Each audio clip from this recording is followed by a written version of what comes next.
What's going on, guys? Anthony with Jhuly's Aquatics, and welcome back to another video. It's finally time for the next installment on our flower bed tours, and today I'm going to be touring you through the two beds that are behind me. If you haven't seen the previous video in this series where I toured you through the driveway flower bed off to my right, which would be your left, I'm going to leave a card in the top corner here, and I would encourage you to go back and watch that video where we toured through this flower bed right here. Since that video was put out, a couple of the flowers over there have come into bloom, so we'll be updating you on that. If you're not following me on Instagram, the username is right here. I would encourage you to follow me on Instagram, as I do post updates on the flowers that are in bloom.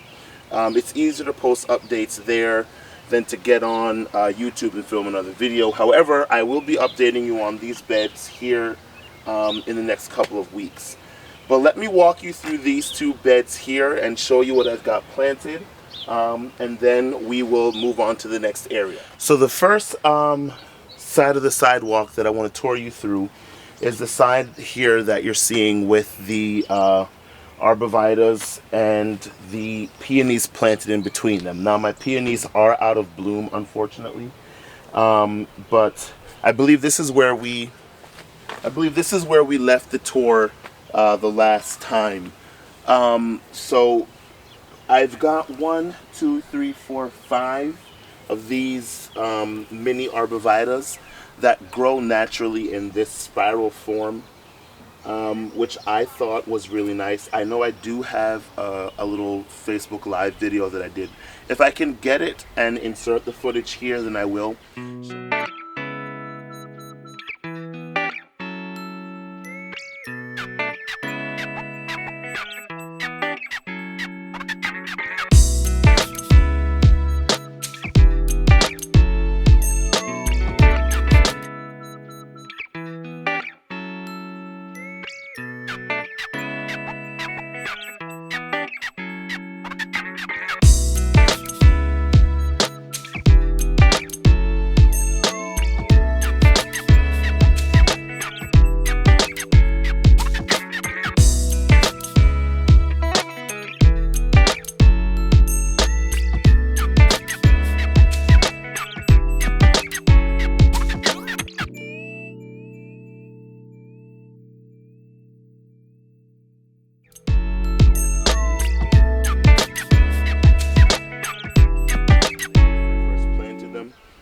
And they've grown and filled in a little bit, and I kind of like the layering that we've got here. So in between each of the four, 1, 2, 3, 4, 5, in between each of these 5 arborvitas that I've got, I have a peony planted. The first one blooms yellow, this one blooms pink, this one blooms yellow, this one blooms white, and this one blooms red. The one on the far end there. And I'll give you a close-up of all of those, but I believe just having that simplicity there is really nice. So you see we've got Henry there, and if we slowly pan up and out, we see each of those peonies there. And at the far end,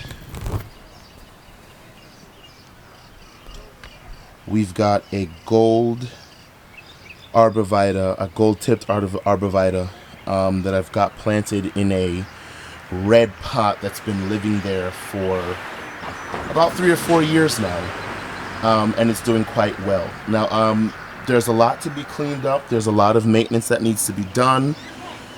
However, I'm going to make a separate video. I'm sorry, it's Sunday evening, kids are playing, cars are passing. I live on the main road in my neighborhood, so I get all the car traffic. So that's why it's always a little bit tricky for me to make videos. But I will give you I'll make a separate video going through how I clean up my peonies, how I deadhead them, and how I do my general garden maintenance.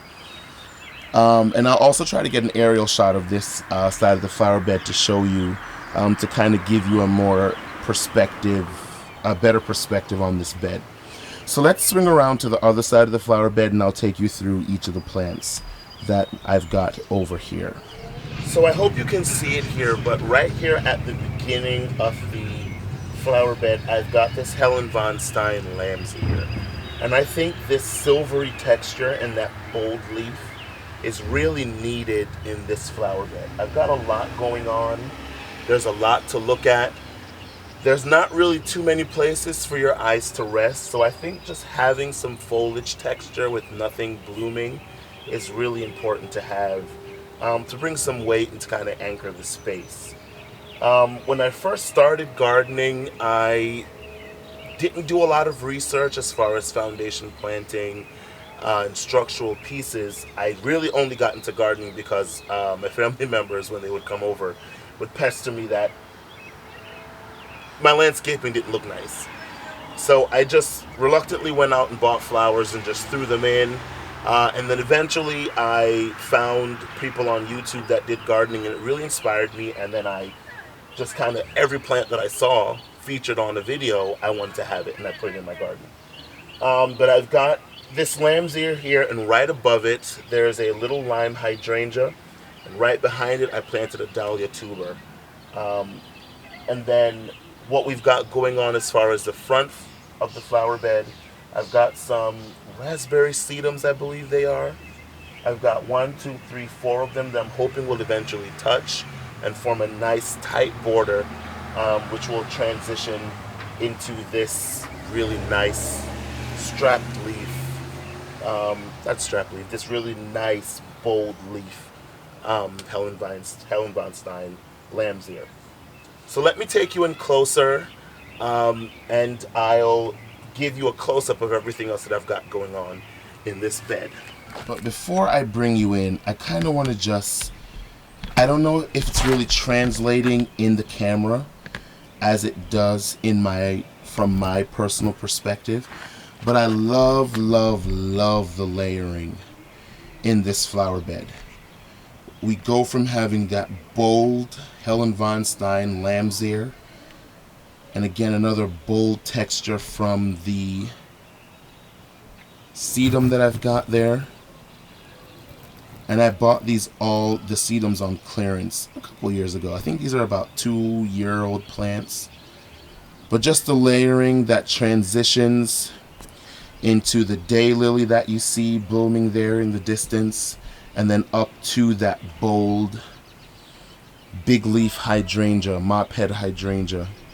I just like the contrast. I like how everything flows into everything else. And then I have a encore azalea that's going out of bloom, but when it was in bloom earlier this spring, it was absolutely stunning. I do have pictures of it, and I'll make sure that I insert some pictures of how that looked. But just look at the layering there. I've got the big leaf hydrangea. I've got the lamb's ear, I mean not the lamb's ear, the daylily. Then stepping down again, I've got that encore azalea. The bed is lined with those purpley, red, lavendery sedums. And then I've got a drift of Wicked Witch coleus. So it's just nice. I believe all of the different layers and textures are really, really, really striking, really stunning. And then I've got those 2 containers off to the side that add a little bit more color, depth, and interest. And I know I've been promising a video of my containers. It's coming soon. Right after this video, then I'll have the container tour coming up. So you can see the texture there of that big leaf Helen von Stein's lamb's ear that transitions beautifully into that limelight hydrangea. And then back behind there we've got that dahlia, and I don't know if you can see the buds there. It's budded up, getting ready to just burst open. From there I wanted to have a big drift of delphiniums. So last year I actually planted 4, and out of the 4, only that one came back.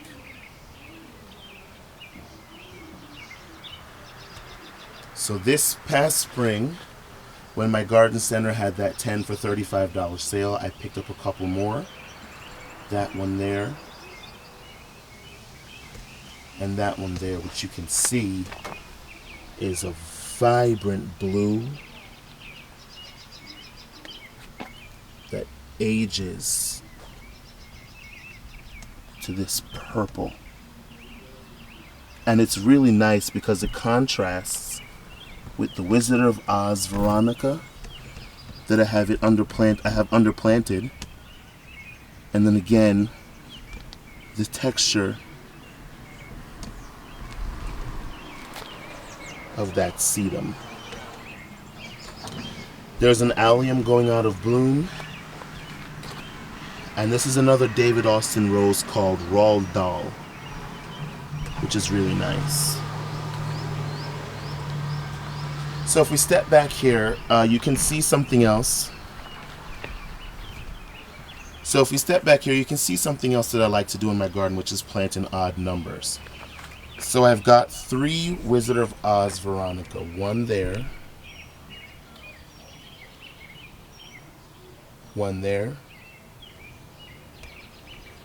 And 1 there. And my hope is as they grow and fill in, they'll create a nice swoop in this front flower bed. Now this flower bed has gone through a lot of changes. This Asiatic lily that you're looking at here, I believe this is its 3rd placement in the garden. This is one of those plants that I just purchased at the garden center because I was tired of my family pestering me about the condition of my front yard and how bad it looked. So when I originally planted it, not knowing anything about lilies, I had it planted right here in between these 2 sedums, which are not here at the time. Then I bumped it over to there, right in that empty spot. And then last year,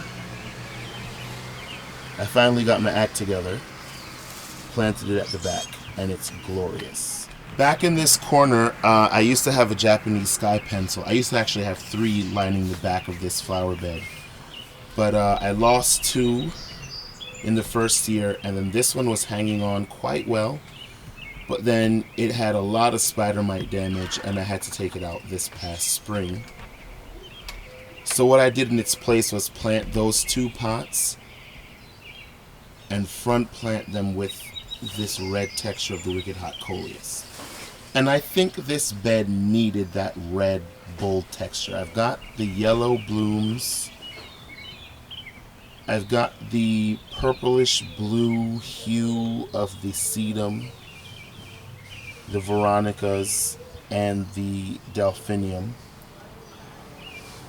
So I wanted to plant something that had a bold red texture, and I love that right there. And that's something I might repeat from year to year. Now this beast of a plant is a huge hydrangea macrophylla. And when I first purchased it, which is, again, was one of the original plants in this garden, it was teeny tiny. And this plant is about 3 years old. And it blooms reliably for me every year. And you can see it is just full of buds. And that kind of is the quote-unquote anchor to this corner of the flower bed. Now, to me personally, it's a little big, too big for this spot. So in the fall, I'm planning to remove it and put it on the in the new flower bed on the east side of the property, where it'll get a little bit more protection from the sun in the afternoon. But it's beautiful. It's a beautiful plant. So again, this flower bed does need a lot of work. There are a lot of holes that I see, gaps that needs to be filled in, but overall I think it's a stunning flower bed with a lot of really neat plants. I've come to learn that no matter how much work a flower bed needs, I should celebrate and appreciate how it looks in the moment, and then look for ways for it to improve.